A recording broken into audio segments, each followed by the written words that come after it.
है कि नहीं? घर में ऐसी प्रार्थना करते ना कभी कभी, अच्छा एक बिछा दो ना और घुटने में आओ नम्रता के।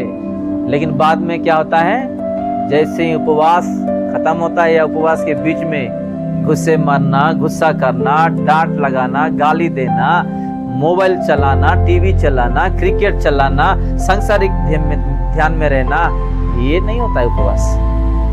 ये प्रभु कभी ग्रहण करेंगे नहीं। कोई ये भी बोलते हैं कि क्या करूं, मजबूर हूं मैं, अगर जॉब के लिए नहीं जाऊंगा तो मेरा पेट नहीं भरता, इसलिए जॉब भी करना पड़ रहा है और उपवास भी करना पड़ रहा है। ऐसा उपवास हमको नहीं करना है। आपको 3 दिन भी करना है ना, आप छुट्टी लेके घर में अच्छा से उपवास करो, प्रभु आपको आशीष देंगे। हालेलुया। आपको 21 दिन, 40 दिन, 50 दिन करने की आवश्यकता नहीं, आप 3 दिन भी करो, 1 हफ्ता भी करो, 10 दिन भी करो, छुट्टी लेके। घर में से बाहर मत निकलो, अपने कमरा में से बाहर मत निकलो, उसी बंद कमरे में आप उपवास करो, आपको प्रतिफल प्रभु देंगे। हालेलुया। ऐसा उपवास करो, यहाँ ड्यूटी भी मांगता, यहाँ गाली भी सुनना मांगता, यहाँ उपवास मांगता नहीं होगा। पढ़िएगा। जिस उपवास से मैं प्रसन्न होता हूँ जी, वो क्या यह नहीं कि अन्याय से बनाए हुए दासों और अंधेर सहने वालों का जुआ तोड़कर उनको छुड़ा लेना और सब जुओं को टुकड़े टुकड़े कर देना, क्या वो ये नहीं? थोड़ा रुक जाते हैं। देखो ये यहाँ पे टुकड़े टुकड़े करने के बारे में, तोड़ने के बारे में और सहने वाले का जुआ के बारे में लिखा है। ठीक है, आज घर में या परिवार में या किसी को जानते हैं या अपना रिश्ता हो गया या कुछ अपने जीवन में कुछ हो गया है, ऐसा उपवास करो कि वो टुकड़ा टुकड़ा होके निकल जाए। हालेलुया। बांधा हुआ चीज जो है वो खत्म हो जाए, छुटकारा मिले। ऐसा उपवास हमको करना है। चाहे बीमारी हो, कर्जे का कमी हो, पैसे का कमी हो, कामों का कमी हो, परिवार में लड़ाई है, कोई आदतों में, कोई व्यभिचार में, कोई पापों में चल रहे, ऐसा उपवास करो कि वो टुकड़ा टुकड़ा टुकड़ा होके क्या हो जाए, चले जाए, वो खत्म हो जाए। हालेलुया। हमको ऐसा उपवास प्रार्थना करना है। जब तक हम ऐसा उपवास प्रार्थना नहीं करेंगे, हमारा कुछ भी नहीं होने वाला। आगे पढ़िएगा। क्या वो यह नहीं है कि जी, अपनी रोटी भूखों को बांट देना? हाँ, क्या अपना रोटी? अब दिन में कितना बार खाना खाते हैं हम? 3 बार। तो उपवास के समय कितना बार खाना खाते हैं? बचा कितना, वो किसको देना? वो है करना अपने को भी।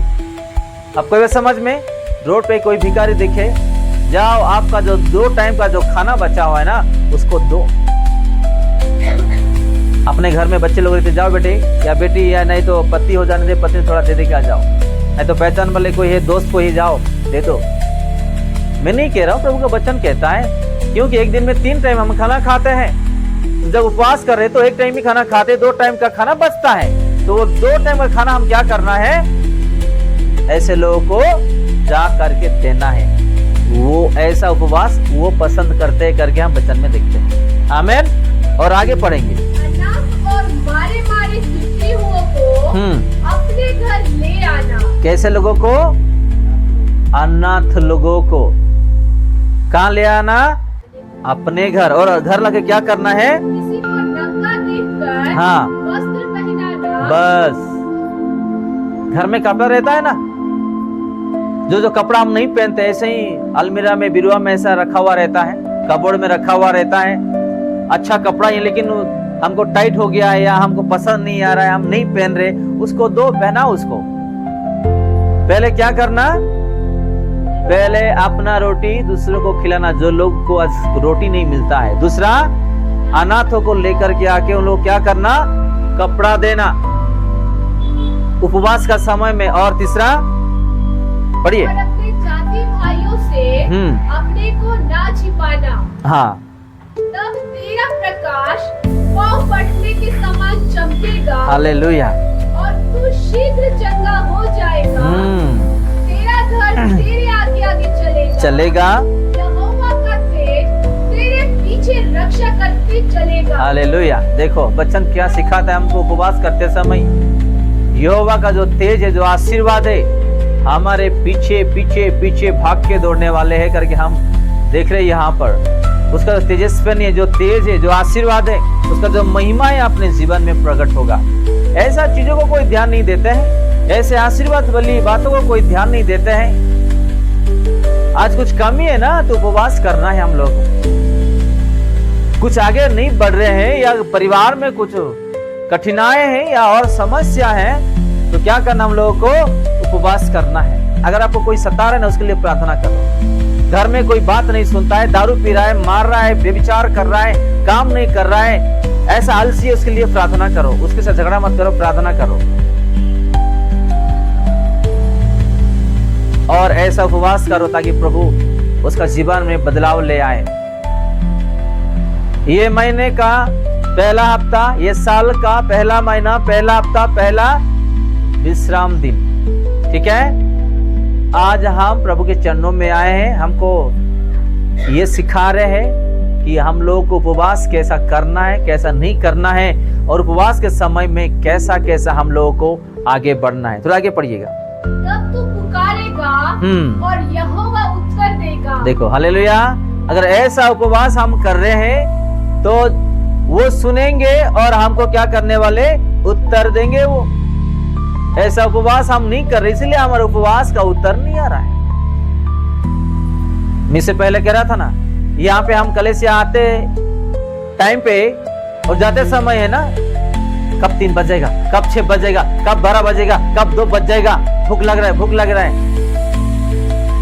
यानी कि शैतान भी ऐसा चालाक है ना, आपको किस जगह में गिराना है वो जानता है, आपका दुर्बलता। हालेलुया। अरे किसी को गुस्सा है ना, शैतान सुन लिया इसको गुस्सा है, चलो उसको गुस्से में उसको गिराओ।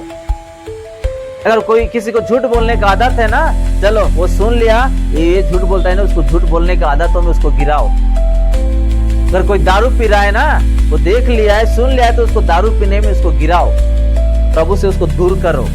किसी को आलसी है, काम नहीं करना, सोते हुए रहना, टीवी देखते हुए रहना, मोबाइल चलाना है ना, उसको उसी जगह में वो गिराएगा। वो अपना जो दुर्बलता है, अपना जो आदत है ना, खुद हम लाए हैं, प्रभु ने नहीं दिया है, ठीक है। उसको हम ठीक करना है। जब तक वो ठीक नहीं करेंगे, कुछ भी आशीर्वाद नहीं मिलने वाला, आगे गाड़ी नहीं बढ़ने वाली, ठीक है। तो ये सारा चीज जानना एक विश्वासी के लिए, एक परिवार के लिए बहुत जरूरी है। अगर आप लोग का परिवार में अगर कुछ कमी है, आप लोग उपवास करो जितना हो सके, चाहे 3 दिन, 1 हफ्ता, 10 दिन, 21 दिन, 40, 50, 60, जैसा प्रभु आपको समर्थ दिया। जैसे मुझे दिया था, मैंने क्या, जैसे आप लोगों को दिया, उस चीजों के लिए आप प्रार्थना करो, उपवास। और अपना मुंह को है ना बंद करके रखो, बंद कमरे में उपवास करो, जो चीज के लिए आज आप तरस रहे हो। प्रभु आपका उपवास का उत्तर वो देंगे, उस चीजों को वो ठीक करेंगे और आपका वो सुनेंगे। हालेलुया।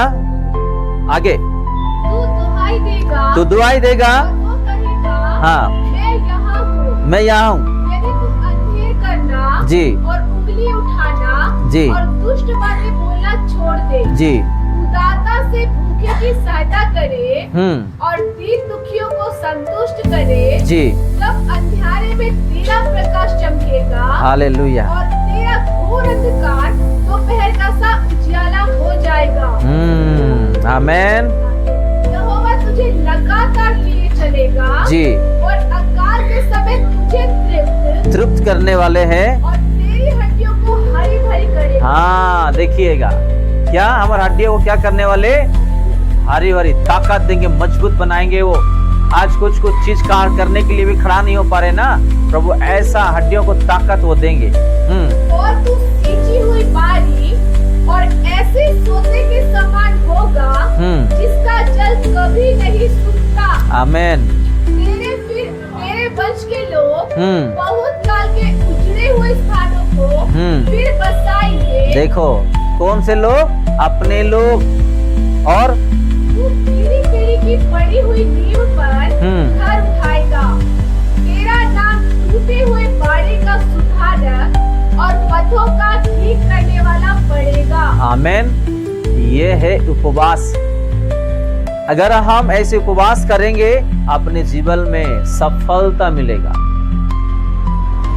आपका टेस्टिमनी बनेगा, आपका गवाही बनाएंगे प्रभु यीशु मसीह, और आपका उपवास का प्रार्थना से दूसरे लोग सीखेंगे, आशीर्वाद पाएंगे, एक के बाद एक जो है आगे बढ़ते जाएंगे। ऐसा उपवास हम लोगों को करना है। किसका जीवन में काम नहीं है बताइएगा? मैं जो काम कर रहा हूं किसका कर रहा हूं? मेरा भी काम है ना, दिन रात। आप लोगों से ज्यादा पास्टर लोग ज्यादा मेहनत करते हैं, आप नहीं जानते हैं। आप लोगों से ज्यादा प्रभु के दास लोग दिन रात मेहनत करते हैं। हम भी मेहनत करें प्रभु के लिए। आप लोग जो मेहनत करें परिवार के लिए कर रहे हैं, मेहनत एक ही है। इस मेहनत के लिए अगर हम पीछे हो जाएंगे प्रभु के लिए, हमारे जीवन में कुछ भी नहीं, प्रभु कुछ करने वाले ही नहीं। आप मेहनत में बढ़ो, प्रभु को मांगो, हर रविवार कलेसिया को आओ, हर शनिवार कलेसिया को आओ, प्रभु को बोलो और आप करके दिखाओ, जी के दिखाओ, प्रार्थना करके दिखाओ, पवित्र होकर दिखाओ। आपके परिवार में जीवन में प्रभु ऐसे उजियाले मारेंगे, अंधकार सब भाग जाएंगे। हालेलुया। अंधकार सब भाग जाएंगे। आपका घर, जीवन, हृदय, सारा चीज जो है उजियाले भर देंगे प्रभु यीशु मसीह। आज ये चीज जो है हम लोगों को सीखना है। अगर हम नहीं सीखेंगे, प्रभु में नहीं बढ़ेंगे और उपवास अपने जीवन के लिए, परिवार के लिए, घर के लिए नहीं करेंगे तो कुछ नहीं। कोई आदत छोड़ नहीं पा रहे हैं। क्यों नहीं छोड़ पा रहे हैं? चाहे काम का आदत या सो के उठने का आदत, गाली देने का आदत, दारू पीने का आदत, सिगरेट पीने का आदत, व्यभिचार करने का आदत, झूठ बोलने का आदत, मारने का आदत और अलग अलग चीज। क्यों नहीं छोड़ पा रहे हैं? क्योंकि हम प्रभु के वचनों के अनुसार ऐसा उपवास का प्रार्थना हम नहीं कर रहे हैं। अगर हम करेंगे, प्रभु जरूर आज का वचनों के अनुसार हम लोगों को आशीर्वाद करेंगे और प्रभु हमको जो है हमारा घर, अपना जीवन, अपना परिवार को उजियाले में वो भरेंगे। आज बहुत मेहनत करते हैं, 4-4, 3-3 लोग कमाई आता है लेकिन दिखता नहीं। कैसे? क्योंकि अपने जीवन में क्या नहीं है? प्रभु का वचन और प्रभु है ही नहीं। मैं भी ऐसे भाग रहा था जब सेवा में नहीं था। मैं हम दोनों मिलकर के एक महीने में 50-60 हजार रुपए कमाते थे, लेकिन एक हफ्ते में उड़ जाता था और मेरे ऑफिस में बोलता था कि ये भाई थोड़ा देना 5,000। अगले महीने में सैलरी आता ना, दे दूंगा। वो 5,000 देते हैं, 30,000 में से 5,000 गया तो कितना बचता है? 25। और एक हफ्ते के बाद वही है बुरा हाल। उसको बिना बताए वो दूसरे भाई को पूछता हूं मैं, ए भाई थोड़ा 5,000 देना। और सैलरी आने के बाद बचता कितना? 25,000। हम भी ऐसे जीवन बिताए हैं।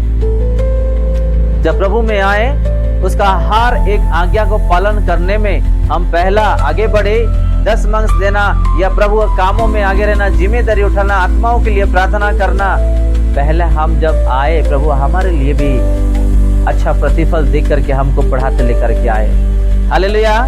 तो हम आज जो वचन देख रहे एक उपवास के बारे में, एक विश्वासी का जीवन में, एक परिवार में अगर कुछ है, बिना उपवास आपका घर ठीक नहीं होगा, बिना उपवास आपका जीवन ठीक नहीं होगा, बिना उपवास घर में कुछ सुधार नहीं होगा, बिना उपवास को शांति नहीं मिलने वाला, बिना उपवास बंधन नहीं टूटने वाला, बिना उपवास जो है जादू टोना नहीं जाने वाला, बिना उपवास आपको कुछ नहीं मिलने वाला।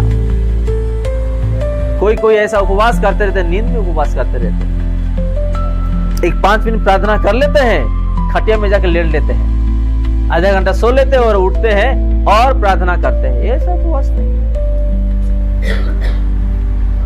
ऐसा उपवास प्रभु को पसंद नहीं है। आप उपवास में तो पूरा कंट्रोल में रहो और अपना पति पत्नी से दूर रहो उपवास खत्म होने तक। ऐसा उपवास को प्रभु पसंद करते हैं। आज जो वचन हम देखे उपवास के बारे में, एक विश्वासी का जीवन में, एक परिवार के जीवन में, घर के लिए, जीवन के लिए, आशीर्वाद के लिए बिना उपवास कुछ नहीं मिलने वाला।